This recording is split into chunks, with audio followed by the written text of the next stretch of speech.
Area. This is where the 4-person crew made their 4th and final phone call from the telephone in this blue box right here. Now imagine in the day, this blast door was actually closed. It was flush to this wall. There are 4 blast doors in every silo, and we built 54 silos. The blast doors, when they were put in, they were hung by 4 hydraulic pins, 2 on the top, 2 on the bottom.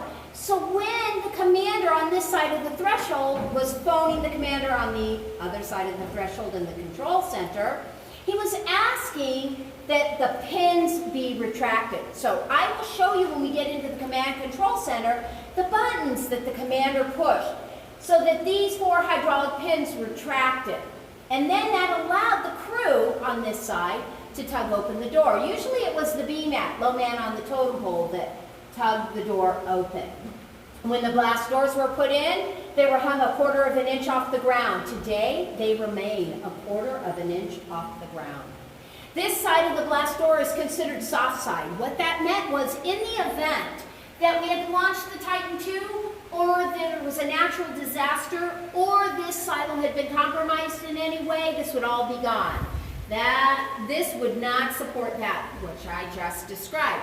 But everything on this side of the silo, of the blast door, would remain the same. So, we're going to go into this next room here where the second blast door is. I ask that all of you put your back towards here. We're not all going to fit, but it's going to allow some of us to move in and then those that are on the stairwell to move down, okay? Here we go. You volunteer, okay? What is your name? Sammy. Sammy, what's your name? Tucker. Okay, Tucker. All right, so what I'm going to do is I'm going to ask Sammy and Tucker, and they probably will be able to do this together. So Sammy and Tucker, come this way, please, okay? So what I'm going to ask Sammy and Tucker to do, and family, you can move in if you want to come right up here a little bit. I'm going to ask Sammy and Tucker to put their hands on this blast door handle and pull forward, okay? So each one of you can do it. Hold on, let Sammy, okay, now we're gonna pull forward and see if you can move the blast door. Wow. Sammy and Tucker are a lot stronger than most people. Fantastic, thank you, Tucker. I can lift 20 pounds with both Thank you. hands. Thank you. Okay, so does anybody have any idea how many pounds Sammy and Tucker just moved? 20 pounds. You know what? I'm gonna guess Good 20,000. guess. They just moved 6,000 pounds 3 tons. And I'm going to give them a card that says, I moved 6,000 pounds. So that they can show their friends. Yes, once they get back to school. All right. This yellow hook right here, married with this yellow hook right here, the crew called it the night hook. They would lock themselves in at nighttime. You will see as we go through the silo, there's a lot of wiring and piping above head, and it looks like a hot mess. It looks really cattywampus. It's actually designed to be that way. In the event we had to launch the Titan II, we would want there to be some slack in the line. Okay? We're now headed to the command control center.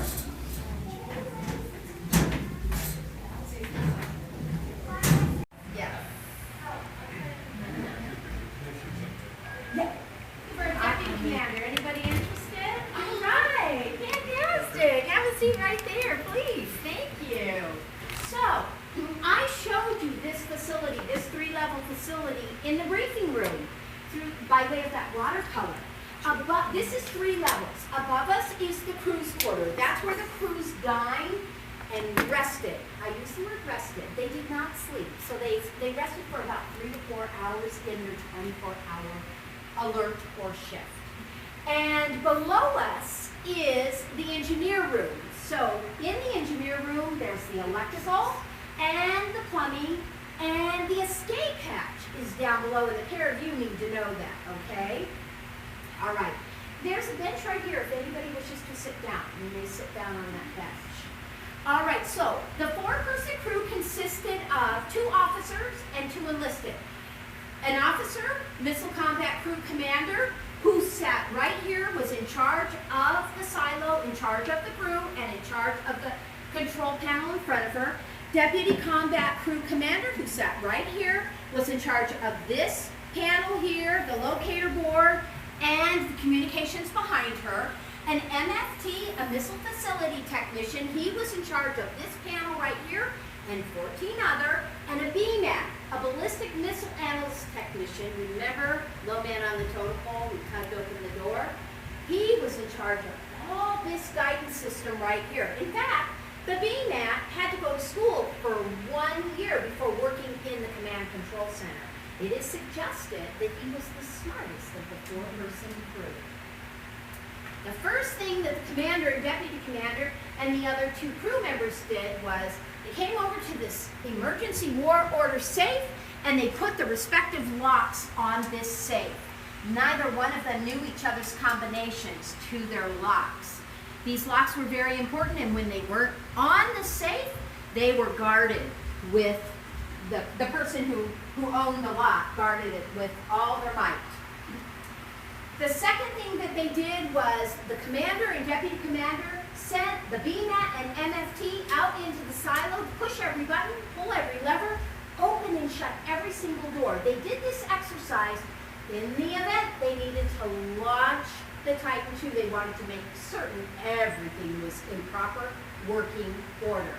That exercise took 3 hours to do, and they turned around and did it twice in their 24-hour alert.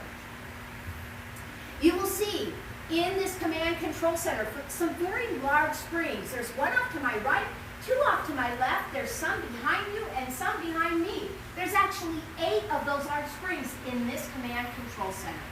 They supported the launch. In the event we had to launch the Titan II, this command control center would not have felt it. And then remember the glass doors that I said there were 4 of? They remain closed. So we wouldn't have heard the blast from this vantage point either. In fact, the crew often had coffee sitting on their consoles. If we launched the Titan II, we wouldn't have even seen a ripple in their coffee. This command control center was a no-alone zone. That meant 2 people all the time in this control center. And there had to be an officer, always an officer. Now, can anybody tell me, if we received orders to launch the Titan II, who was giving us the orders? Yes, sir. Great. That's a great answer, but it's not correct. The President of the United States. It's a great guess. The President of the United States would give orders to launch the Titan II, and the orders actually would get sent to SAC, Strategic Air Command. Strategic Air Command then would send a message over these message boxes. The crew called them the wobbles, and the message would sound like this.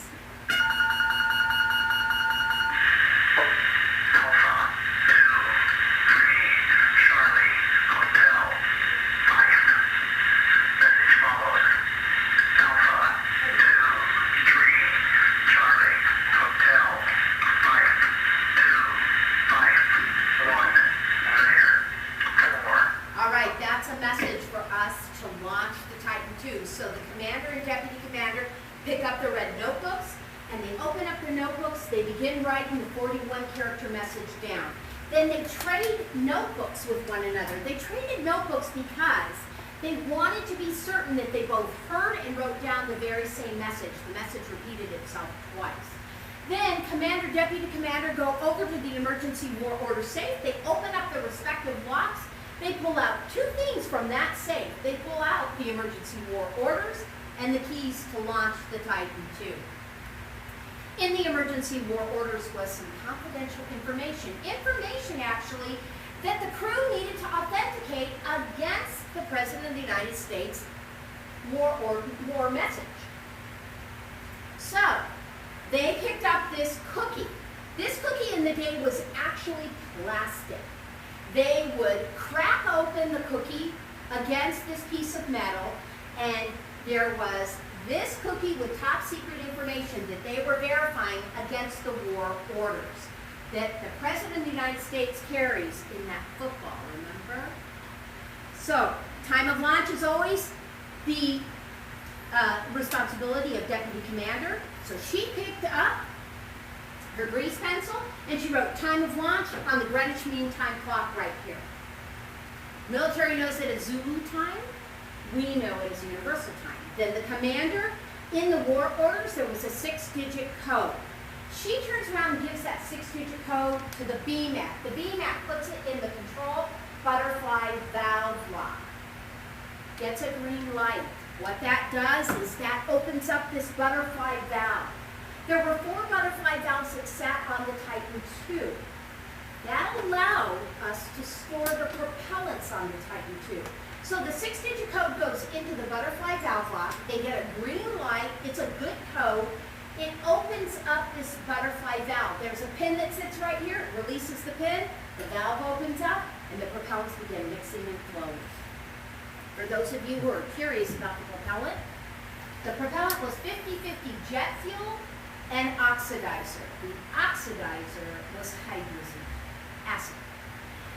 Then the commander and deputy commander insert their keys. Commander's key is right here on her console.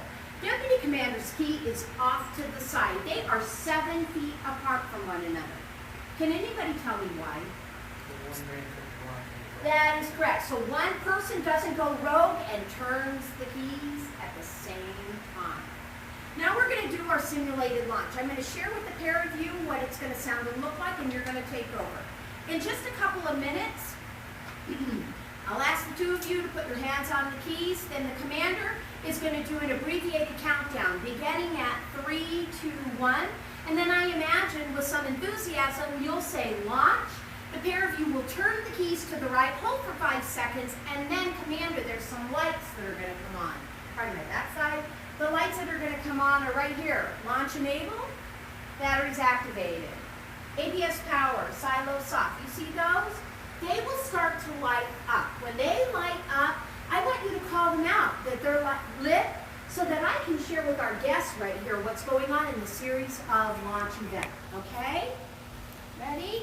Now you might have to stand up because that chair doesn't go all the way.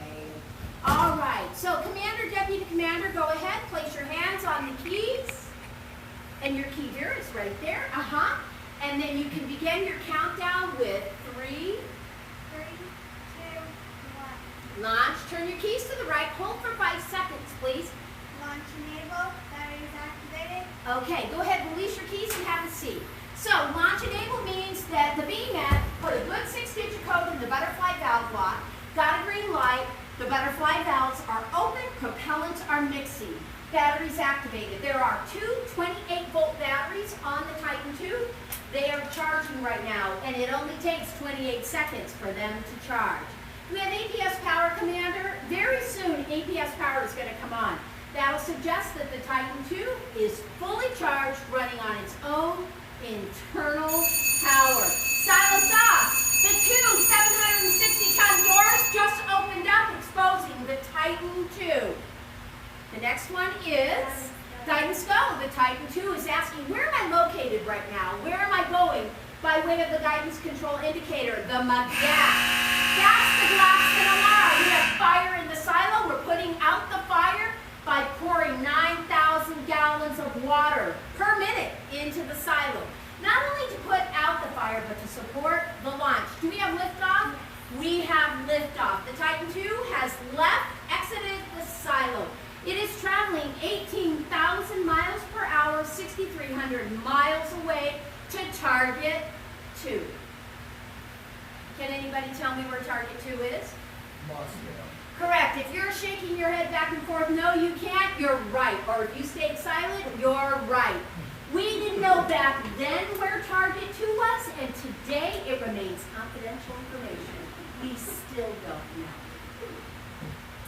Now, can anybody tell me, traveling 6,300 miles away at 18,000 miles per hour, how long is it going to take us to get to Target 2?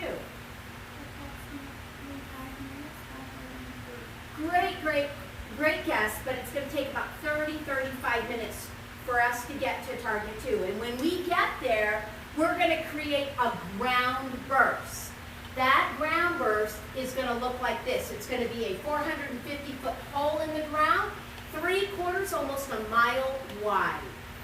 And the nuclear weapon, the warhead on that missile, creating the ground burst, is going to detonate at about 1,000 feet from the ground. Great gas, great gas.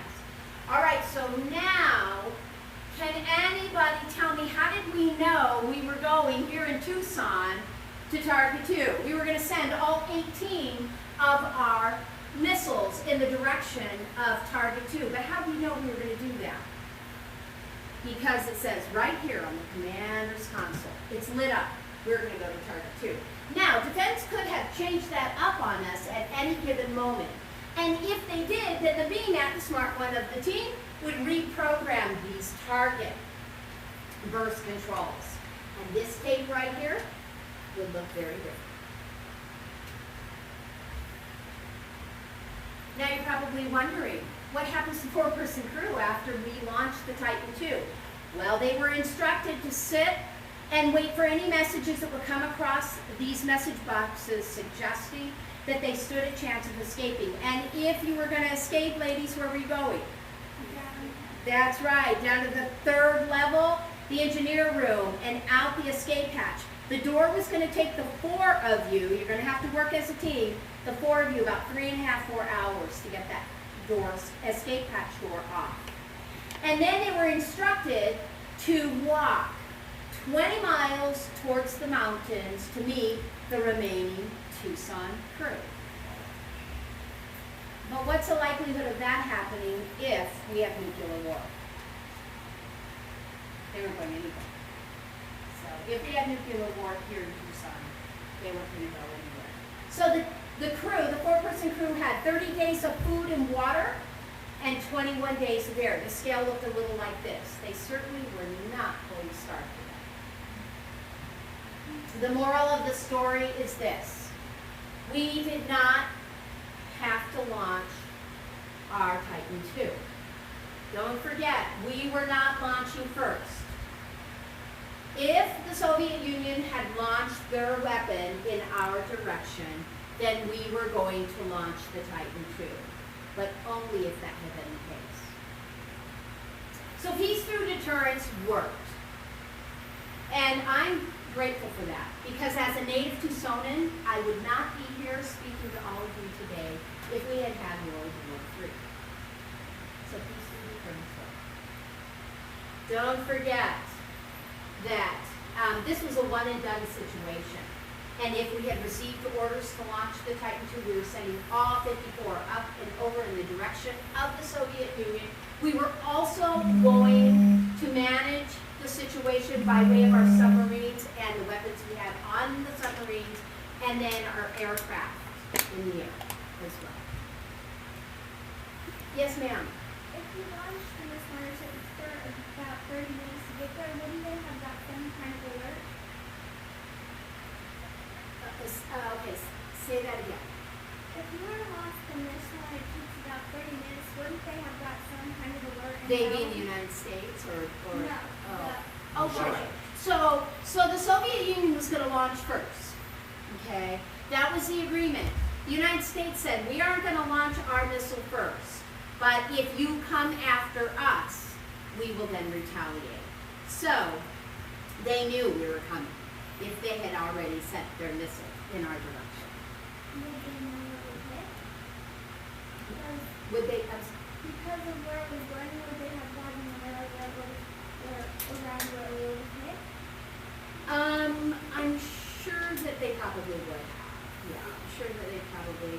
Ground burst suggests that it's a military installation, and that's what, in Tucson, our 18 missiles, weapons, were programmed here in this guidance system to be a ground burst. So that suggested that we were going after 18 military installations. Hence why we were going all the way 450 feet into the ground. Yeah. Yes, sir? What if these were books? All those books are just manuals that they needed at some point in time. Great questions. Great questions. The Soviet Union had their weapons weapons long before the United States did. We were in a hurry to produce 141 Titan IIs and build 54 silo sites. This silo site was built in 29 months. The entire program was built in 36 months. Each silo costs $9.5, almost $10 million to build, and we built 54 of them. And then each Titan II missile, $2.5 million, and we built 140 more. Today, those numbers would be in the trillions, I've been told. So this is the last of its kind in its original habitat. This Titan II actually was 10th off the assembly line of 141, so it's the 10th child. This Titan II was a training missile, built exactly the same way as the Titan IIs that stood on alert for 20 years. The only difference was this Titan II did not have warhead or propellant on it. The Titan II is sitting in a silo that's 150 feet deep. The Titan II itself is 103 feet tall and 10 feet in diameter. You'll see around the silo walls some gray fiberglass panels. Those fiberglass panels helped with the launch of the Titan II. In the event we had to launch the Titan II, those panels and the water that we pumped in when we had liftoff and fire, those two elements supported the launch. We needed those two elements because the Titan II would have the thrust and vibration of two 747s taking off full throttle in this silo. And if we didn't have those two things, the Titan II would be crumbs at the bottom of the silo. The silo is 9 levels. We're on level 2, as I had suggested in the briefing room. Right now, only still 35 feet underground. Titan II stood on alert for 20 years. The United States government expected 10 out of them, and the Titan II gave them another 10. They stood on alert in Tucson, Arizona, Little Rock, Arkansas, and Wichita, Kansas. If this Titan II had had propellant on it, it would have weighed 330,000 pounds. But it never had propellant on it, and it never had nuclear warhead, hence why it's safe to have it here at this museum and for all of you to enjoy. Any questions? Yes, sir. Exactly, what was the use of these panels? That's a great question. This guest asked, what was the use of the panels that look like honeycombs? They were panels that got lowered in the event that anyone had to come out here and work on the silo or the Titan II, and the mechanism you're standing in front of would have lowered those panels. Yeah. This area here is called a no-alone zone. You'll see there's, information on the door here. Always, like the command control center, 2 people in this area at any given time. So when they brought them in initially, when the program was commissioned, they did it in 3 stages. So they trucked them in, and they had them covered, and they put them down in the silo in 3 stages. So the bottom first, the middle, the top.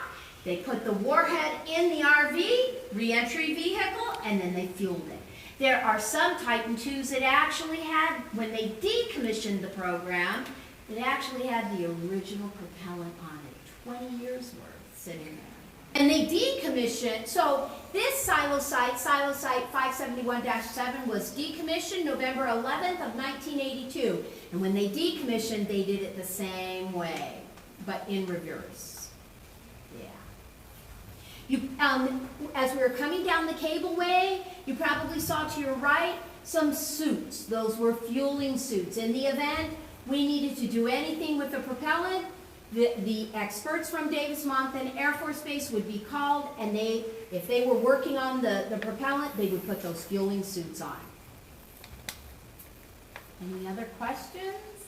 A lot of people ask, how did they come to decide that Tucson, Arizona, Little Rock, Arkansas, and Wichita, Kansas were the city-states that the Titan II was going to stand on alert? Well, I imagine geography played a large part in the conversation, as did politics. In the day, there was a senator by the name of Barry Goldwater here in Tucson, Arizona, who was a colonel in the Air Force. He was an advocate for the program here in Tucson, jobs, and the military. I'm going to point out really quickly, there is a thermometer on this wall to my right here. It looks real primitive. It measured the temperature of the propellant and the silo out there. They always had, the crew always had to keep the temperature 60 degrees, always.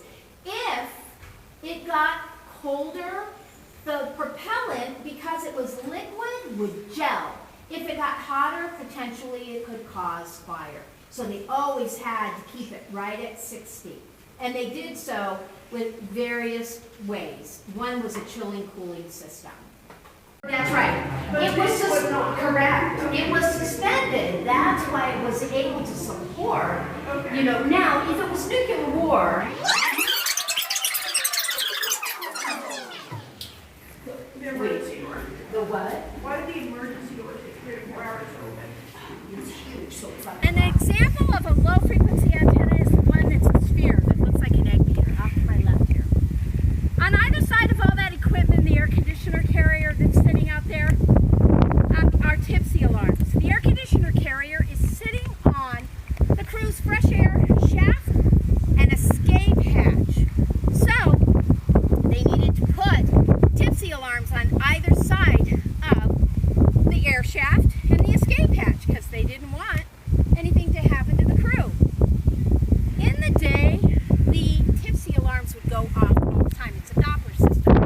And they would go off all the time because wildlife here in Arizona was crossing.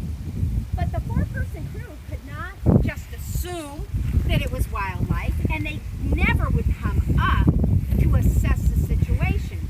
They always had to make the phone call to the military police. The military police would come, assess the situation, and 100% of the time it was the wildlife. So 100% of the time here in this silo it was wildlife that had crossed the line. In order for us to have this missile here at this silo site in its original habitat, we had to make 2 modifications to the site and the missile. The first, in order to stay in compliance with the salt treatment. The first modification was the Russians asked us to open up the silo doors and make them inoperable. So we opened them up halfway, and then we put those large cement blocks there. It cannot be opened and shut anymore. The second modification was actually to the re-entry vehicle. The very top of the missile, we cut a very large square hole. So that every single day when the Russians fly their satellite cameras over this silo site, they could peer down and see it. In the day, we told the Soviet Union where all 54 of our missiles lived. We told them. That was part of peace through deterrence. We let them know this is how we were going to play the game. The 141 Titan IIs that we produced, 54 stood on alert. The others we used as training missiles. So we would launch them off the coast of California at Vandenberg Air Force Base. Peppered in the water would be the Soviet Union watching us launch our Titan IIs. We had great accuracy, and they were able to identify them. That was the advantage that we had over the Soviet Union. The Soviet Union had a by far stronger, more powerful weapon. The Titan II was pretty powerful, but there